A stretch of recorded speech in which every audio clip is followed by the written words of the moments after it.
All right, so welcome back. This is video 2 of the fire suppression systems or fire protection systems. I had to kind of split this in half because I ran longer than I wanted to, and I just didn't want to subject you guys to that much pain.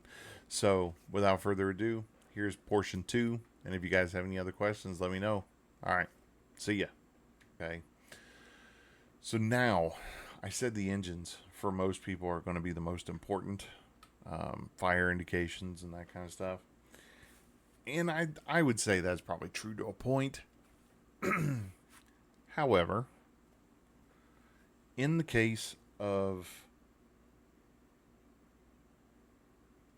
cargo fires on the main deck of a cargo airplane that's probably carrying, I don't know, lithium batteries.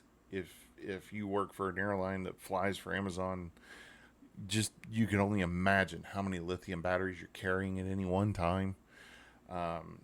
Just think about all of the laptops, the iPhones, cell phones in general. Hell, even electric toothbrushes, like all this kind of stuff that has a lithium battery in it. This can be probably one of the more concerning when it comes to cargo fire or just fire indications in the aircraft. So these are going to be about the same as far as the detection of them. There's smoke detectors down the main deck. There's I think 12 of them. There's 12 of them. You see how you have 6 here. You got a loop A and loop B. So you have 12 indications, or at least 6 of them with 2 loops, however you want to look at it. And what ends up happening is if they detect smoke, boom, it gives you a cargo fire. And what will happen is I'll get the red cargo that'll show up. I'll get the red main deck that'll show up. I'll get a fire indication, and all kinds of bells and whistles will go off, right? These are going to be where it's located. So this is towards the front of the airplane. This is towards the back of the airplane, and so on. So this is in the middle. So ironically, if you get into a situation where this starts going off and you start getting lights that show up on here, it can be a good indication that the fire is spreading. Because if it shows up on 3 and then all of a sudden it shows up on 4 and then it shows up on 5, that means that fire is spreading through your main cargo compartment. Not a good thing. That's a terrifying thing to think about, especially if we think about, as I said before, ETOPS airplanes. Okay, and if we think about ETOPS, I know I said I'd do it in another video, but ETOPS stands for extended operations. Excuse me. It used to stand for extended twin engine operations, and then you'll hear other people say, "Well, it's extended range." No. It's extended operations. It just means you can go a hell of a lot farther from an adequate airport than most people should really be comfortable with, and be able to fly on one engine. Is really kind of what it's talking about. Again, a different video. We'll talk about it at a different time. I'm just trying to think, if I'm in the middle of the ocean with nothing around me, and I'm an hour to 3 hours away from an adequate airport, somewhere I can land, the last thing I want to see is a main cargo deck fire that is starting to spread. That's just me. And I don't even fly these things. This is just how I would think about it, right? So there's been a couple incidences where a main deck cargo fire didn't work out so well for the crew. There was the 7-4 where the cockpit, that was UPS, where the cockpit filled with smoke. They ended up crashing the airplane. There was the DC-8 that was also UPS that had, I believe it was undeclared hazmat that was in the back. I think it was a lithium battery fire. If you look at the pictures of it on like Google or whatever, you can see where it started to kind of burn through the fuselage. Now, granted, the pictures are a little bit misleading because you did have the fire department use their penetrator to get in there to get the suppressant in there. But it was to the point where they weren't very far away from that airplane just coming apart because of the fire in the main deck. Okay, so, and I don't mean to make that grim. I say that because I want people to take this serious, and I want people to be able to understand how dangerous a main deck cargo fire can be. Okay. When you go through the checklist for this, which ironically has no memory items, it's all a QRH checklist. It's going to have you come in here and it's going to have you push this depressurization switch. Well, really, what it's going to have you do is it's going to have you either climb or descend to 25,000 feet. If you're greater than 60 nautical miles away from your destination, it's going to have you climb or descend to 25,000 feet. And then it's going to have you hit the depressurization switch, and it's going to have you fight the fire that way, because there is no fire suppression on the main deck of any 7.6, unless it's a special install. But as far as I know, none of them, that doesn't exist. So if we think about like passenger carriers, for example, when you're a passenger carrying airplane, why would you not need fire suppressant on the main deck? What's on the main deck? Passengers. What takes care of the main deck? Flight attendants. So if I have flight attendants and I have passengers, I don't need fire suppressant, because my flight attendants can use fire extinguishers. Okay? There is an aisle that they have to keep clear, that they can come up and down, that they can fight the fire in that way, right? In a cargo carrying airplane, in a 7.6, if it is fully loaded, and it will say it's loaded with cans, not pallets, if it's loaded with the ULDs, the unit load devices, the things that curve to the aircraft, there is zero way that you can get from the flight deck to the cargo compartment and put out a fire with a fire extinguisher. Zero. No way. Can't do it. Unless you're some kind of superhero that can turn into liquid and get yourself back there, or turn into like Elastigirl or something like that, where you can stretch in there. And if you got that joke, boy, I'm, because that's a Incredibles throw in there. But if we think about this, and we depressurize the airplane at 25,000 feet, and it's not even really depressurizing the airplane. So what happens is when you push that switch, it does a few different things. It shuts down the right pack, and it keeps the left pack into what's called low flow, or inhibits high flow. It keeps the left pack in low flow. So that right there kind of screws with your pressurization. It closes all the valves that are supplying air to the cargo areas. It even closes the main deck zone trim air valve. So like there's no zone control in that area at that point. It also turns off your fire bell, which is good because that can be kind of annoying. And then it opens the smoke override valve on the left side of the airplane, which is a hole about the size of a golf ball. Maybe a little bigger. Maybe a little bigger than a golf ball, but it opens up that hole and allows air to escape out the side. And the reason it does that is to help depressurize the airplane. Because at 25,000 feet, first off, you better be on oxygen because there's a fire and you're above, 10,000. But when you push that switch and it starts to depressurize, you still better really be on oxygen, because now we're trying to fight the fire with taking away oxygen by depressurizing the aircraft. Okay, so now let's think about why 25,000 feet, why that would be a number that's in there. My theory, and it's been corroborated a little bit, but I can't find it written in any book. So if you could find it written in a book, I'd really appreciate a reference. But if we think about how the human body reacts to a depressurized aircraft above, let's say 10, 18,000-ish, it doesn't like it, right? It doesn't like it. You can get things like the bends, and you can go hypoxic, and you can have all these bad things happen to you if you are depressurized at that altitude, even if you are on oxygen. Fire doesn't like not having oxygen.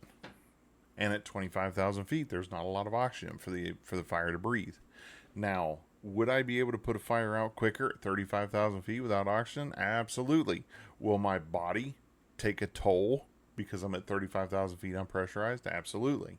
So think about it the other way. If I'm at 12,000 feet, my body can do pretty good without oxygen, but a fire can't do very good without oxygen. And my body doesn't mind really to be at 12,000 feet unpressurized, because you can kind of do that within certain time limits.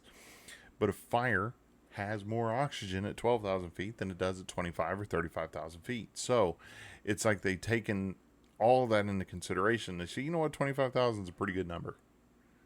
It doesn't do so much physiologically to a human, but it takes care of the fire. So that's a good number for us to stay at. That's my theory. That's what I've seen and read, but not in an official like Boeing capacity document. It's kind of been notes and stuff from other people and other instructors because we all try and learn from each other. As long as the information seems to be somewhat coherent and it makes sense, sometimes you just kind of go with it, and that makes sense to me.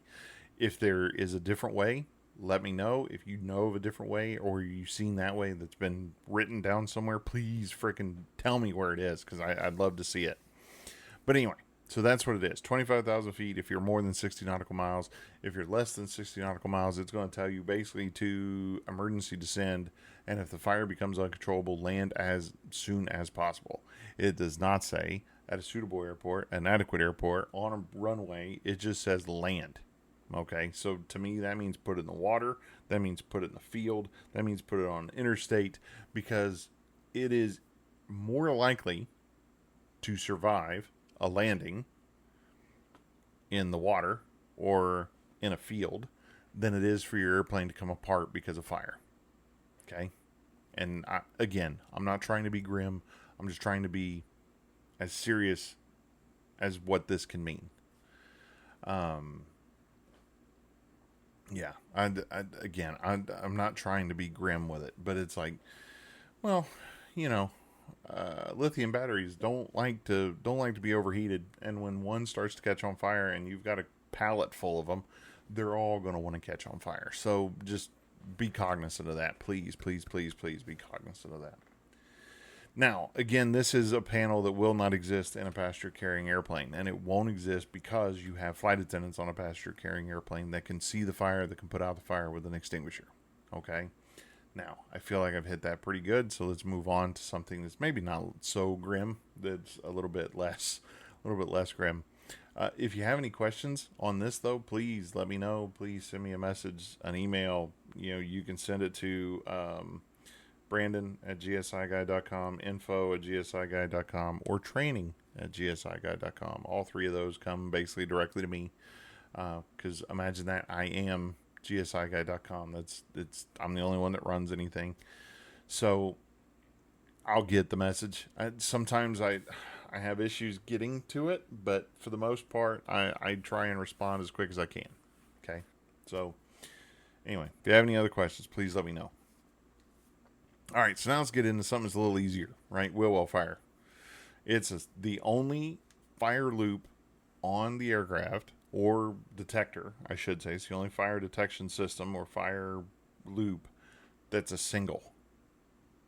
That's primarily a single, right? So this one always has one. If you ever get a chance and the wheel well doors are open, look up the top of the wheel well. You'll see the same kind of fire loop in a rectangle shape around the top of it as what you would on the engine. And basically what that does is if your brakes and that kind of stuff are hot, when it comes up into that area, it detects that temperature change again, tells you, hey, there's a wheel well fire. There's no suppression or anything. Basically, you're going to go into your QRH. It's going to tell you to put the gear down and have it blow out that way, and then bring the gear back up. That kind of thing. So that's a little easier. That light is front panel next to the ICAS on the left-hand side.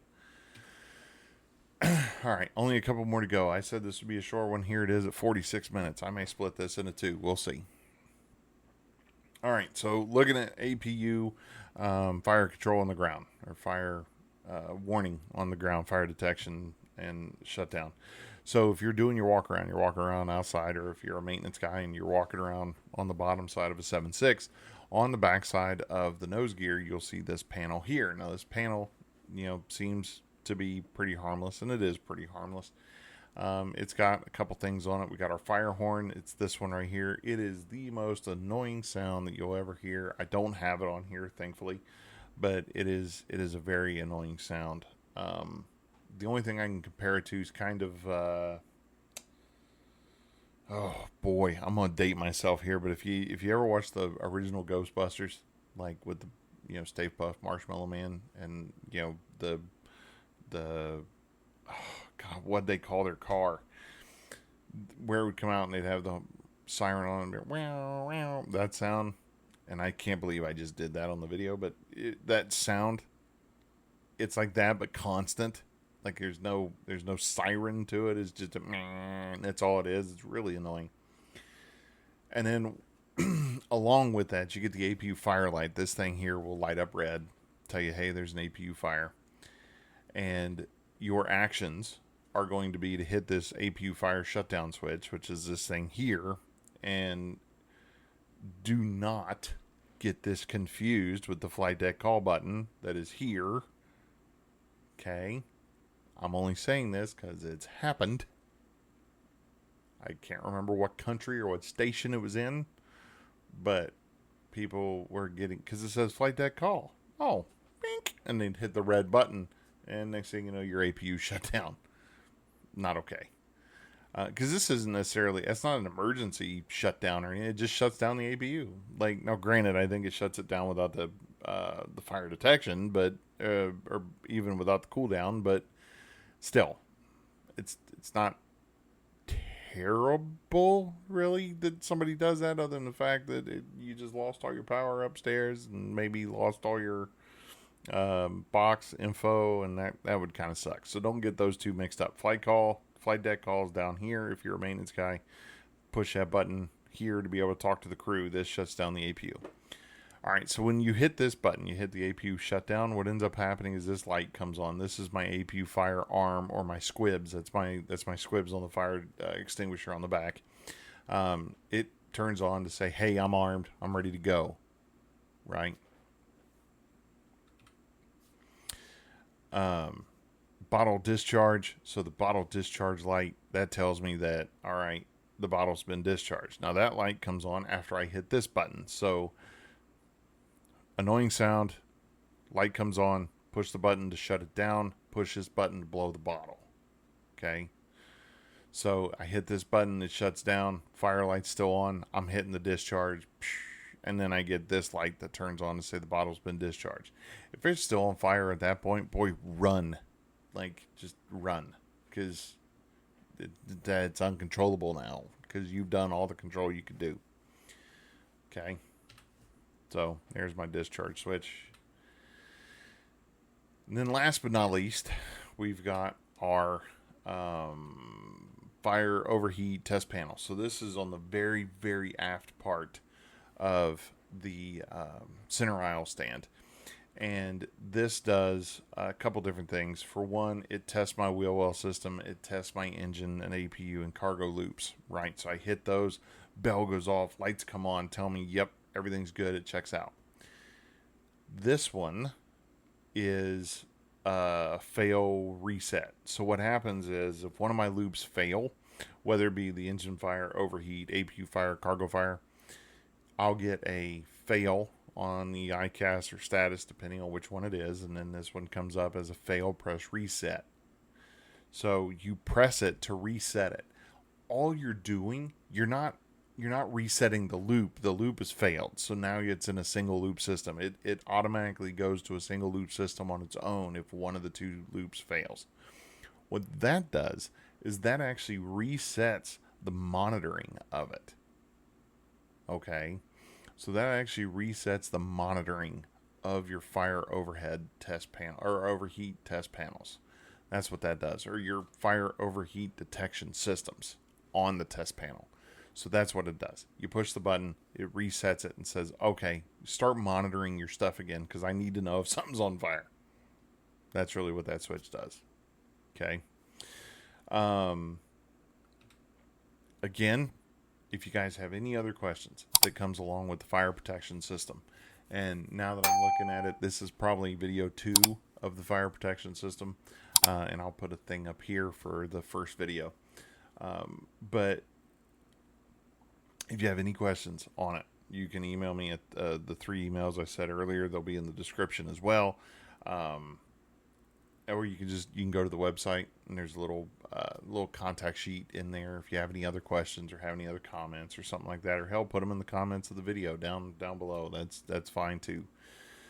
All I can do is ask for you to like, share, subscribe, and boy, it just helps me out so much if you guys do that. It's free. It's free to subscribe. It's free to share. It's free to like. It's, and it helps me out a bunch, and I appreciate it. My goal with this whole thing was to help out some pilots I knew when I left my first instructing job. And most of you probably know who you are.